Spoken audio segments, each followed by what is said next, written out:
Hello बच्चों, एक बार फिर से आप सभी का स्वागत है आपके इस प्यारे से यूट्यूब चैनल कोडोलॉजी वर्ल्ड पे। बच्चों, एक बार फिर से हम लोग हाजिर हुए हैं आपके वेब डिजाइनिंग के एग्जाम के पॉइंट ऑफ व्यू से महत्वपूर्ण 30 सवाल लेकर के।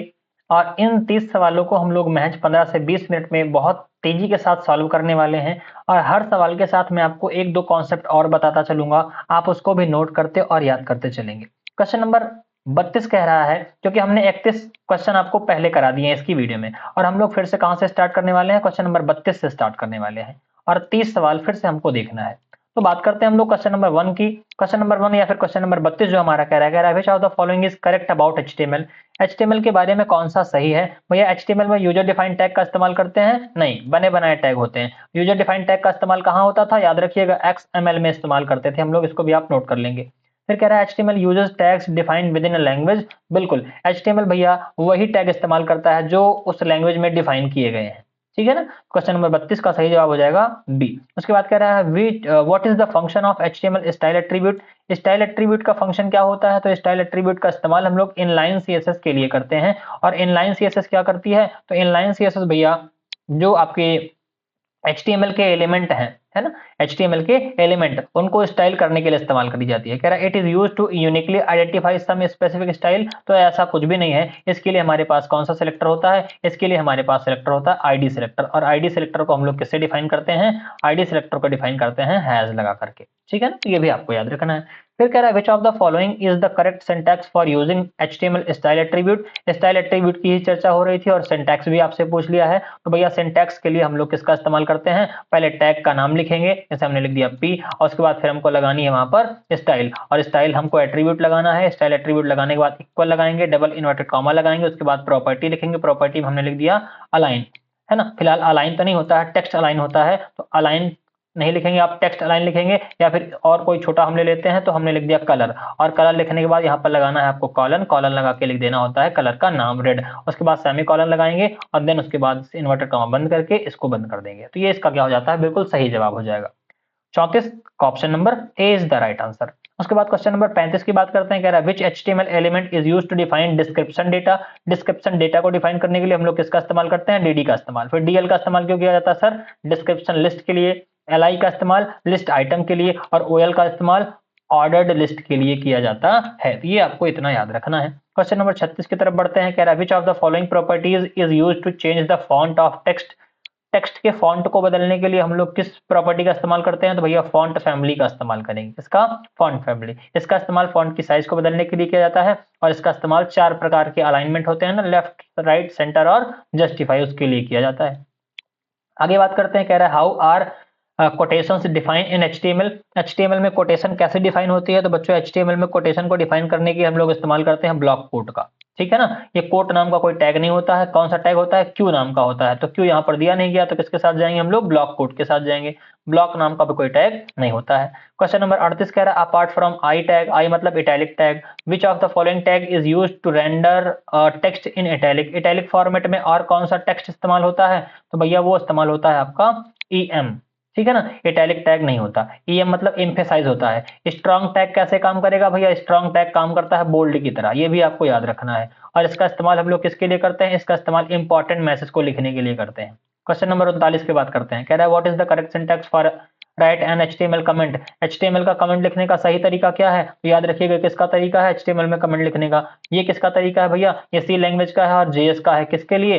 सिंगल लाइन कमेंट के लिए। ये किसका है? ये आपका सी लैंग्वेज का है और जेएस का है किसके लिए? मल्टी लाइन कमेंट के लिए। इसको भी याद रखेंगे। फिर ये किसका है सर? ये पाइथन का है, इसको भी आपको याद रखना है। पाइथन में सिंगल लाइन कमेंट लिखने के लिए हम लोग हैज लगाते हैं। कह रहा है colours are defined in HTML, है ना, यूजिंग आरजीबीए का इस्तेमाल करते हैं, या फिर यहाँ पर एक काट देता हूँ, आरजीबी का इस्तेमाल करते हैं, आरजीबीए का इस्तेमाल करते हैं, या फिर एचएसएफ हेक्सा वैल्यू, या फिर एचएसएल वैल्यू, है ना। तो ये सब हमारी कुछ वैल्यूज होती हैं जिनको आपको याद रखना है। फिलहाल यहाँ पर क्या हो जाएगा? तीन के तीनों आपके जवाब क्या हो जाएंगे? बिल्कुल सही हो जाएंगे। ऑल ऑफ द अबव इस क्वेश्चन का बिल्कुल राइट आंसर हो जाएगा। Question number 40 option number D. अगर हमारी स्पीड थोड़ी सी ज्यादा हो तो आप इसको स्लो करके भी देख सकते हैं। ठीक है ना? क्योंकि हमको थोड़ा सा कम समय में ज्यादा क्वेश्चन कराने हैं और आपको केवल इनको सुनते चलना है, बस हमने आपको पढ़ा सारा कुछ रखा है। फिर कह रहा है question number 41 which property is used to set colour of the text.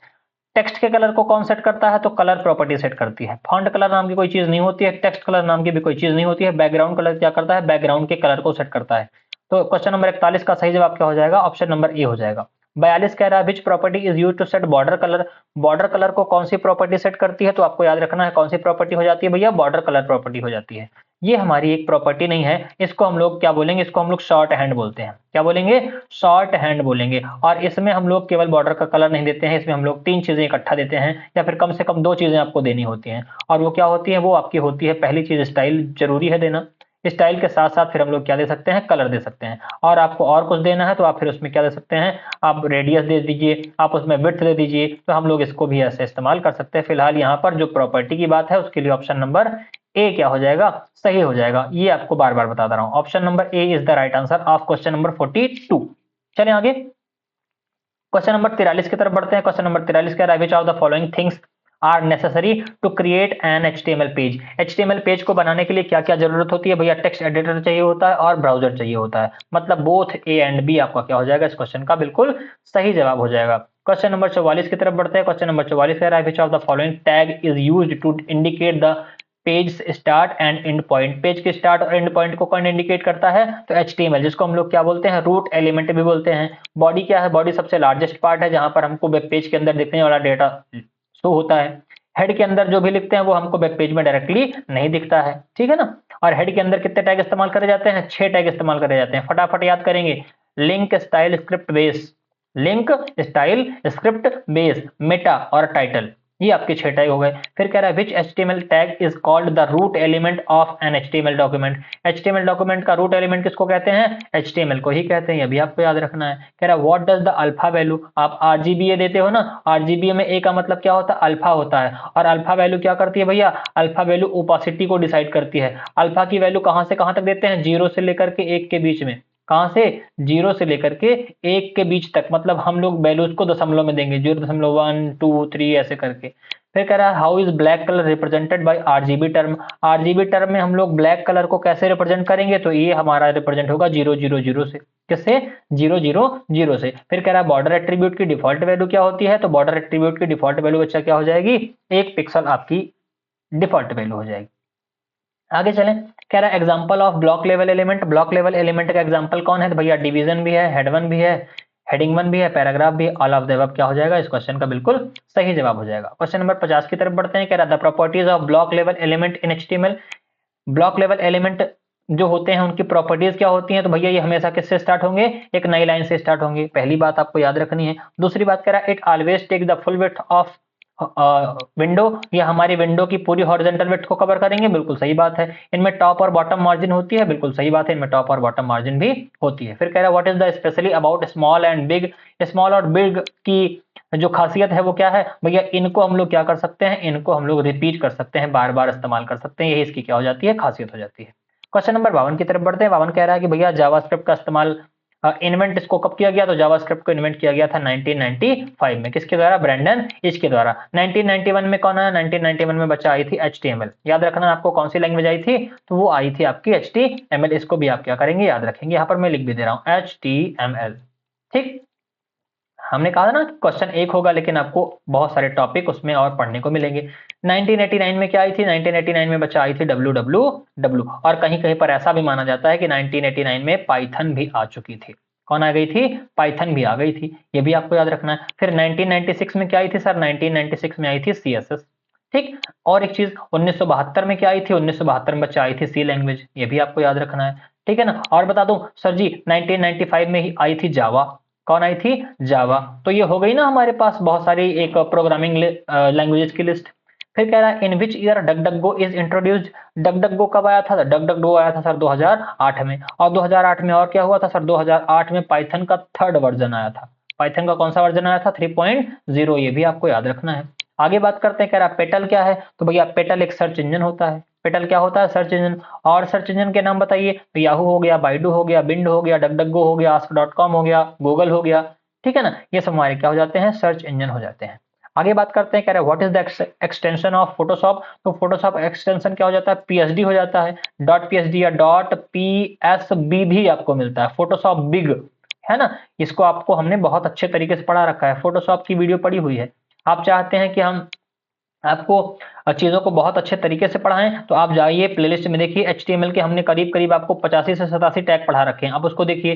CSS का कंप्लीट कोर्स हमने आपको प्रोवाइड कर रखा है, आप उसको देख सकते हैं।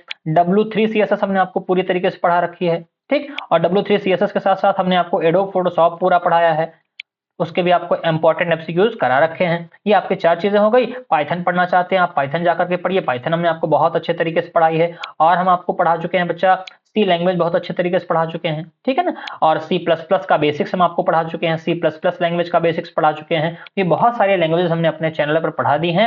आप अगर कोई भी लैंग्वेज पढ़ना चाहते हैं तो आप हमारे चैनल को एक बार जरूर विजिट करें, और वहां पर ऐसी लैंग्वेजेस आप अच्छे से और आसानी से सीख सकते हैं। आगे बात करते हैं, कह रहा है क्वेश्चन नंबर 56, .dat एक्सटेंशन किसकी होती है। तो भैया .dat जो एक्सटेंशन होती है वो होती है वीडियो फाइल की। किसी हो जाती है, वीडियो फाइल की एक्सटेंशन हो जाती है, ये भी आपको याद रखना है। आगे कह रहा है what type of CSS is generally recommended for design large web pages. Large web pages को डिजाइन करने के लिए हम लोग किस प्रकार के जो आपके सीएसएस हैं उनको रिकमेंड करते हैं। तो भैया इसके लिए हम लोग रिकमेंड करेंगे सबसे बढ़िया और सबसे अच्छा एक्सटर्नल सीएसएस। बड़े बड़े वेब पेज बनाने हैं ना, तो आप किसका इस्तेमाल करिए, एक्सटर्नल सीएसएस का इस्तेमाल करिए। और इसको कैसे यूज करते हैं, तो इसको हम लोग यूज करते हैं सर लिंक टैग से। किस टैग से, लिंक टैग से। कहां पर, हेड सेक्शन के अंतर्गत इस्तेमाल इसको करते हैं। तो इतनी बात आपको बहुत सुंदर तरीके से समझ में आ गई होगी। और अगर इतनी बात अच्छे से समझ में आ गई है तो आप एक काम ये करेंगे कि आप वीडियो को लाइक जरूर करेंगे, और लाइक करने के साथ साथ इस वीडियो को बहुत ज्यादा लोगों के पास शेयर करेंगे, ताकि जो भी आपके फ्रेंड हैं ओ लेवल की तैयारी कर रहे हैं और उनका सेकंड पेपर है, वेब डिजाइनिंग का पेपर है, या फिर उनका थर्ड पेपर है, या फिर वो आईओटी पढ़ना चाहते हैं, आईओटी में एम्बेड सी पढ़ना चाहते हैं, तो आप इस चैनल पर एक बार जरूर विजिट करें, जिससे कि आपको ओ लेवल के एग्जाम में किसी पेपर में कोई दिक्कत ना आए। हम आपको हर चीज कराने का पूरा प्रयास कर रहे हैं, ठीक है ना। जहां पर इस चैनल पर आपको कोडिंग से रिलेटेड सारी जानकारी लगभग आपको हम प्रोवाइड कराने का प्रयास करेंगे। तो आज के लिए इतना ही। वीडियो पसंद आई होगी तो वीडियो को लाइक करेंगे, चैनल को सब्सक्राइब नहीं किया है तो कर लीजिएगा, और बेल आइकन जरूर प्रेस करिएगा, ताकि आने वाली वीडियोस की नोटिफिकेशन आपको टाइम पर मिल जाए। तो मिलते हैं आपसे अगली वीडियो में, अभी के लिए इतना ही, दीजिए इजाजत, टेक केयर, बाय बाय।